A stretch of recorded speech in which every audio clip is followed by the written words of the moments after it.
Flying like a bird, I think this is the closest you'll ever get. But along with the beauty of being so close to nature comes the danger.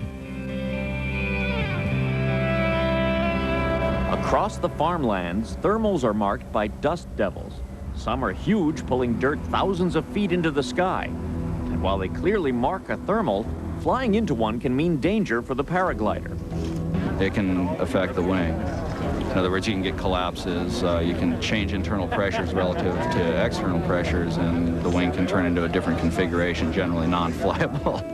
There is always, an element of risk in the thing. If you do not use good judgment in deciding when you fly and where you fly, it's easy to get hurt. You are, just your body hanging there under this canopy, and if you hit the ground, it's very hard. Avoiding unsafe wind conditions is just one of the challenges faced by paragliders. Another is keeping within the lifting power of thermal air currents.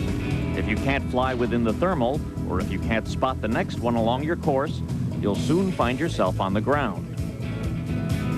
It only takes about 90 seconds to lose 3,000 or 4,000 feet of altitude. And if you make the wrong decision, you can definitely end up on the ground. The day begins with a pilot's meeting. These are forecast winds aloft from flight service, valid until noon. 3,000 feet, light and variable. 6,000 feet, light and variable, plus 20 degrees centigrade. The task is to fly from Chelan Falls to Sims Corner, 31 miles east, and each of the 64 pilots wants to do it faster than anyone else.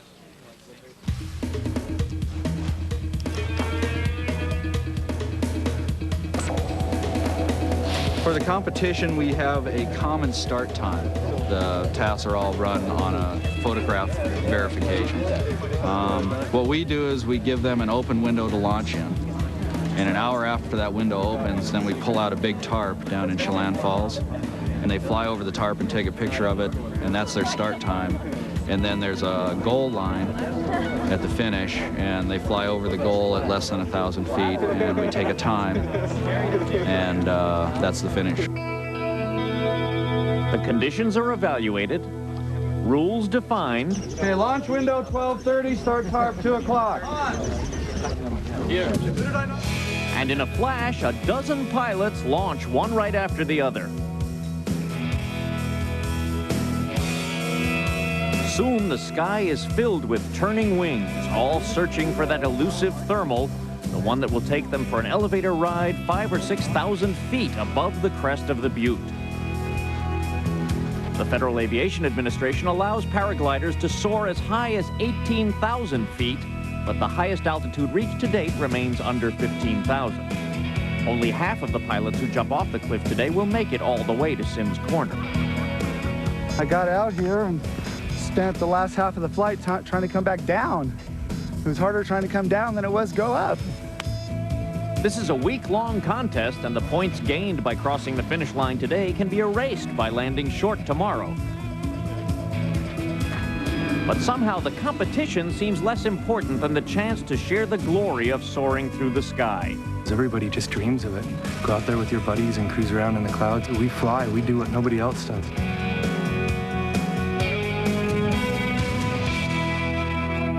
During the contest, the 64 pilots racked up over 4,000 miles. You know what that means? Time for an oil change. Actually, that reminds me, I think we ought to change the oil on this baby right here, or at least check it out. Long day in the sky and on the ground, looking for a paraglider who's been missing since yesterday afternoon.